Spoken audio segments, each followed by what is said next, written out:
Sure, of course, drilling holes is boring, but you can liven it up with a handful of fairy dust and a little bit of Microjig, maker of the gripper.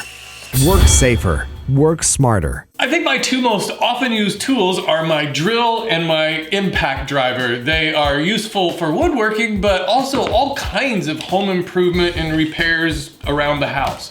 Let's look at the basics of drilling and driving and why I recommend owning both tools.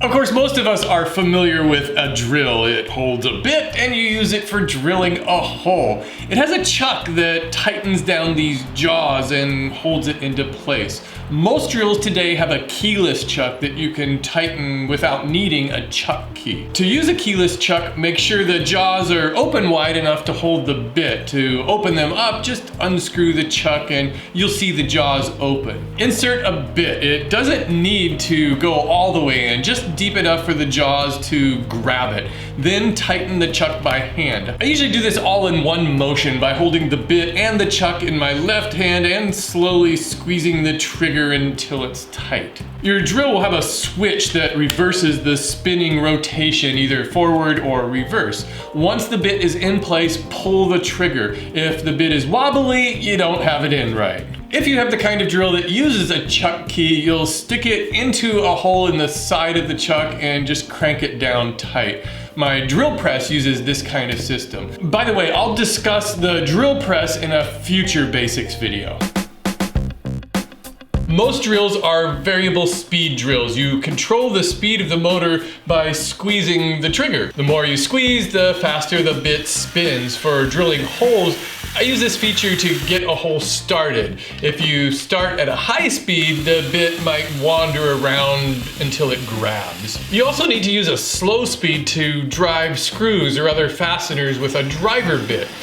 Fast speed could cause the screw to strip or even break. Some drills also have a gear switch. On my drill, gear 1 has a slower speed but more torque or twisting power. And that would be great for, say, driving a lag screw into a stud. I usually keep my drill set on gear 2, the faster speed setting. This works great for drilling most holes. Another feature most drills have is a clutch, which can help when driving screws. By adjusting this dial, the drill will stop driving when it reaches a certain torque. This is handy when you want to be careful not to drive a screw too deep. For example, if you're drilling into drywall, you need to be careful not to break the paper covering. Run a couple of tests to get the correct setting, then you can drill lots of holes without worry. It's also useful for driving pocket screws and preventing them from stripping or blasting all the way through the wood. Usually I keep the clutch off and have it set to the drill setting. If I only have a couple of screws, I just slowly drive them into place. Most likely you'll want the convenience of a battery-powered drill. Today's batteries can do a lot of drilling and driving on a single charge, and they charge up pretty quickly. You should always have 2 batteries so that you can have one on the charger ready to go. While not as handy as a battery-operated drill, you can buy corded drills. These are good to have if you need to do a lot of heavy, intensive drilling and driving and don't want to risk any downtime waiting for a battery to charge. The most common type of drill bits are twist drill bits, sometimes called HSS or high-speed steel bits. These are inexpensive and readily available at hardware stores and home centers everywhere. They work well for wood, metal, and other materials. One drawback is that they can be difficult to keep from wandering from where you want the hole to be. A better choice for woodworking are brad point bits. The point at the tip allows you to position the bit precisely where you need to drill, and the spurs on the side of the brad point cut into the wood cleanly. Brad point bits bore nice clean holes, but they're more expensive. A spade or paddle bit has a point to get it started and a wide blade for making large holes. Unfortunately, a spade bit is pretty aggressive and can leave a pretty ragged, splintered cut. They're best for rough construction work, maybe boring holes in studs for conduit.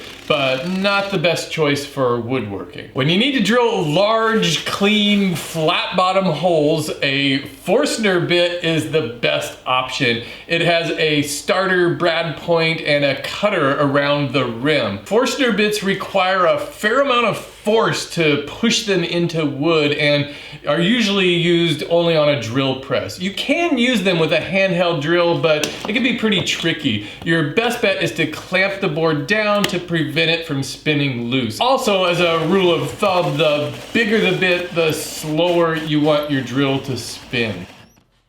One of the most common uses for a drill all around the house, not just in the workshop, is as a driver. Driving screws is much easier and faster with a drill than by hand. Driver bits come in any type of screw head you need to use. Phillips, star drive, square drive, etc. They all have a hex-shaped shank that fits into your chuck just like any other bit. You can get long drivers like this one that fit directly into your drill, or you could get these little tips that fit into a driver holder. There's usually a magnet inside the sleeve that holds the bit in place. I prefer to use these. In general, I don't see any big advantage to spending a lot of money on high-end, expensive drill or driver bits. You can get a huge set with hundreds of bits for under $30. I like to have a big assortment on hand so I can always find the size I need without having to make a special purchase. In the case of drill bits, I really believe in quantity over quality. There are a lot more types of drill bits and drivers than I mentioned in this video, but these are mostly what I use. Well, there really isn't a lot to know about how to drill a hole. The main thing is to always press the bit against the wood before pulling the trigger. I usually like to start slowly until the bit feels like it's starting to grab, and then I speed it up. And keep the drill spinning as you back it out. If you don't have a brad point bit and you need to drill a hole in a precise location, create a divot first by using an awl or a center punch to get the bit started and to keep it from slipping or wandering. If you need to make a large diameter hole, it can be helpful to drill a smaller guide hole first. Sometimes you don't need to drill a hole in order to insert a screw. On softwood or rough construction projects, you can just power the screw into place. But for most woodworking projects, you'll get a cleaner, more accurate result if you drill a pilot hole first. Installing hinges, for instance, would be a nightmare without drilling holes. For hardwood, driving a screw without a hole can be nearly impossible. You risk splitting the wood or even breaking the screw. Plus, a screw will actually hold stronger when its threads are cutting into the sides of a hole instead of pushing the wood fibers apart. There are times when you want to stop the drill at a certain depth. Say you want to attach legs to the underside of a tabletop. Blasting all the way through would be disastrous. Instead, wrap a piece of tape around the bit where you want to stop drilling.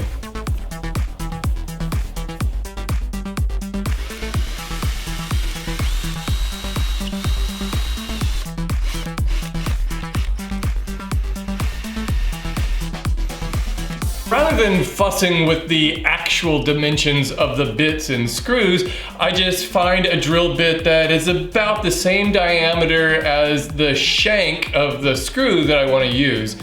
Hold the bit and the screw together and eyeball it. With the drill bit in front of the screw, you should only see the threads. It doesn't have to be exact, just make sure you're comparing the bit to the shank of the screw and not the threads. For a clean look, with the head of the screw flush or slightly below the surface of the wood, you can use a countersink bit after drilling your hole to make a cone-shaped indentation for the head of the screw.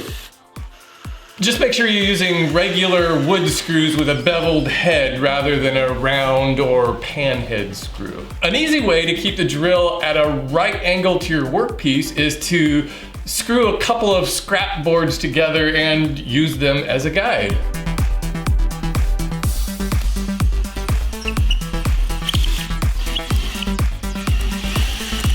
A common problem with drilling a hole all the way through a board is that it can blast through the other side, causing splintering. To prevent this, simply clamp a board to the exit side and fool the bit into thinking that the workpiece is thicker than it is. This is very useful when drilling holes for drawer pulls or cabinet knobs.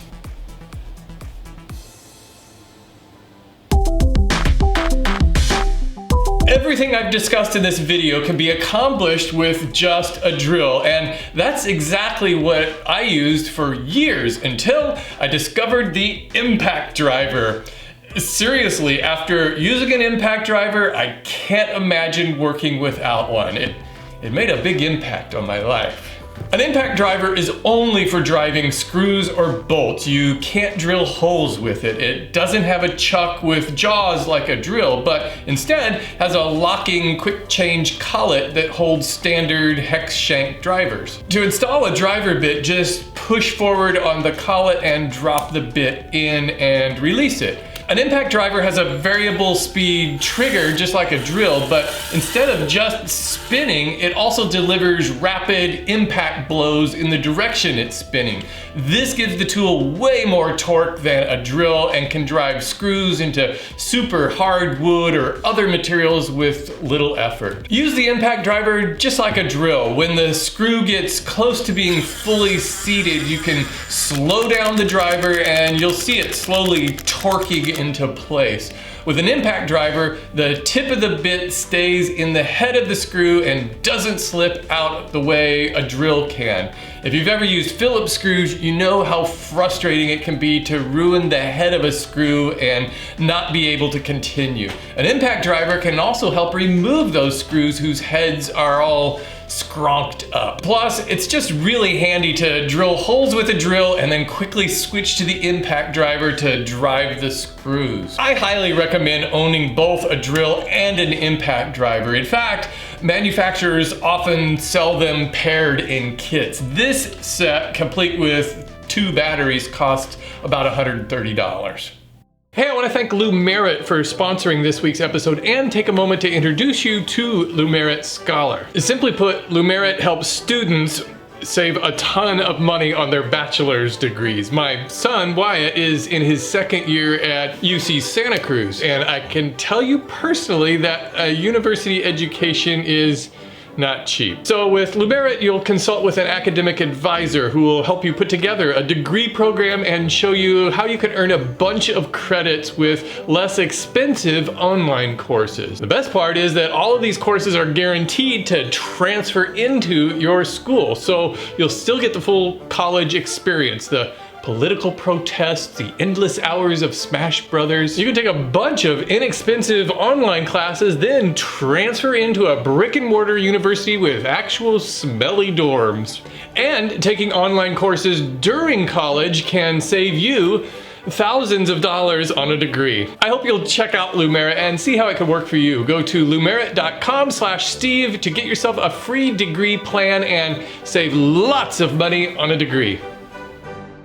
Well, there are a lot of other types of drills and bits that I didn't cover in this video, but I hope this has been helpful enough to get you familiar with the basics. My drill and driver certainly aren't the sexiest tools in my shop, but they get used all the time. In fact, they are the only tools that I don't have dedicated storage spaces for. They're always on one of my workbenches within reach, and trust me, once you get an impact driver, you'll wonder why you waited. If you found this video useful, please take a moment to share it with others. And if you are new here, please click that subscribe button and ring the notification bell so you won't miss any of my videos. Check in the description for links to the drill and driver I use and all the products I mentioned, and be sure to browse through the other videos in my Woodworking Basics series.